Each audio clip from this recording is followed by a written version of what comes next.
Expressway Prayagraj से मिर्जापुर, मिर्जापुर से भदोई होते हुए संत रविदास नगर होते हुए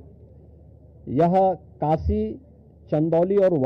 गाजीपुर में पूर्वांचल एक्सप्रेसवे के साथ जुड़ेगा। इसके अलावा वाराणसी और चंदौली से यही एक्सप्रेसवे सोनभद्र को जोड़ते हुए नेशनल हाईवे के साथ जुड़ेगा।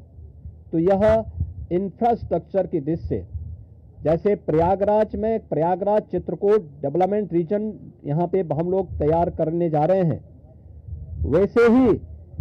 वाराणसी में भी वाराणसी बिंद एक डेवलपमेंट रीजन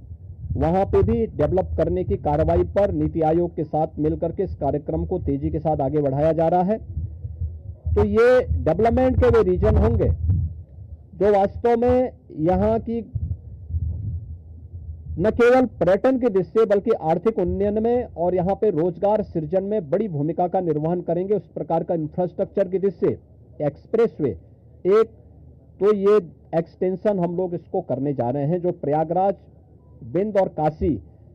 एक्सप्रेसवे के रूप में इसे हम लोग जानेंगे। दूसरा है चित्रकूट से, चित्रकूट और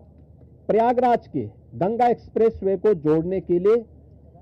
बुंदेलखंड एक्सप्रेसवे को गंगा एक्सप्रेसवे के साथ यहां पर भी जोड़ने की एक कार्रवाई को आगे बढ़ाना, जो चित्रकूट से चित्रकूट की दूरी को प्रयागराज के साथ जोड़ सके और रीवा हाईवे जो नेशनल हाईवे है, इस हाईवे को भी एक सुविधा इस एक्सप्रेसवे के साथ, गंगा एक्सप्रेसवे के साथ या फिर बुंदेलखंड एक्सप्रेसवे के साथ जुड़ने का एक अवसर प्राप्त होगा।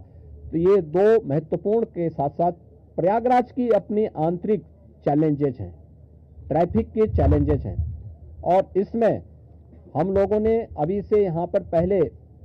आदरणीय प्रधानमंत्री जी की प्रेरणा से भारत सरकार के राष्ट्रीय राजमार्ग विभाग ने लखनऊ रायबरेली होते हुए प्रयागराज की दूरी को बहुत आसान किया है, जिसमें गंगा नदी पे एक 6 लेन का ब्रिज भी बन रहा है।